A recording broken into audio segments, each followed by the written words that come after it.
Dalam kempen agresif, setiap calon diteruskan sehingga saat akhir dan kita mahu terus saja bersama wartawan Esra Awani yang berada di Chini sejak seminggu lebih yang lepas, Faris Azman. Faris, kita nak tahu kempen sehingga ke hari ini berbaki hanya 2 hari lagi. Yang mana satu calon yang lebih agresif dan apakah antara strategi yang digunakan oleh kesemua calon? Terima kasih Loman. Sudah tentu hanya berbaki beberapa hari seperti yang anda katakan tadi, pecutan yang terakhir untuk menentukan siapa wakil rakyat yang bakal dipilih pada 4 Julai depan.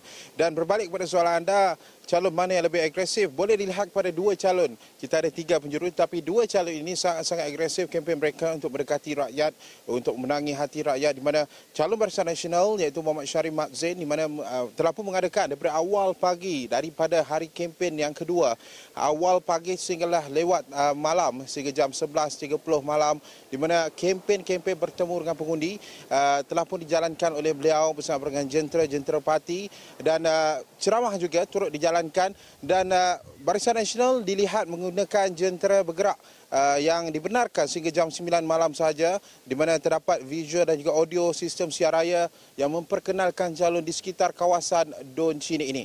Dan bagi calon kedua iaitu calon bebas yang menggunakan simbol rumah iaitu Tengku Datuk Zainul Hisham, turut dilihat sangat agresif untuk memenangi hati rakyat dan mendekati pengundi-pengundi di sekitar kawasan Don Chini ini, di mana beliau juga mengadakan kempen daripada pagi sehinggalah malam untuk bertemu, kempen rumah ke rumah, begitu juga mendekati pengundi yang juga masyarakat orang asing. Kedua-dua calon ini dilihat sangat agresif untuk bertemu dengan pengundi dan calon bebas pula menggunakan risalah dikatakan sebagai surat cinta sebenarnya untuk memperkenalkan diri beliau kepada pengundi. Lokman.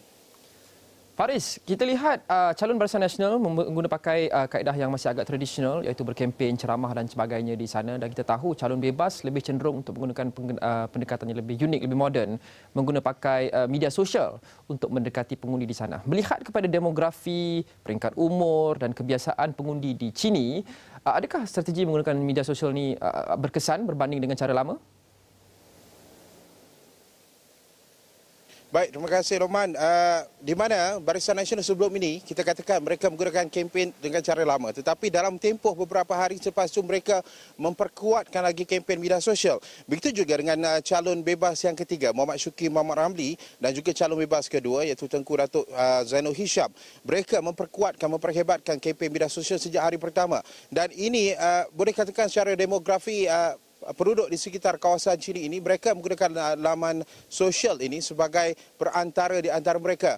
Bisnes online, perniagaan secara online. Jadi ini medium yang paling tepat kerana kalau calon bebas yang ketiga Muhammad Syukri mengatakan bahawa isu-isu rakyat dibawa di dalam media sosial ini, dan ini memberi kesan juga kepada calon bebas untuk memperkenalkan diri mereka. Begitu juga dengan calon Barisan Nasional, namun ia hanya akan mandat itu diberikan pada 4 Julai depan nanti.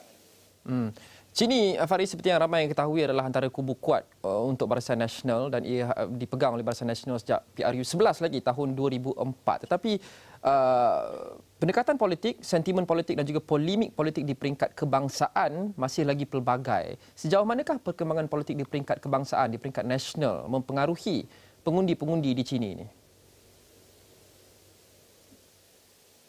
Baik, saya pergi turun daripada satu ke satu felda untuk mendengar sendiri apa pandangan mereka mengenai dengan polemik politik anda katakan tadi di peringkat nasional khususnya, di mana parti-parti ini mungkin krisis politik yang melanda, di mana mereka mahukan sebenarnya, mereka mahukan satu politik yang stabil, mereka mahukan satu politik yang matang dan akhirnya mereka mahukan wakil rakyat yang mampu membela, memberi perubahan, penambahbaikan kehidupan mereka yang lebih selesa.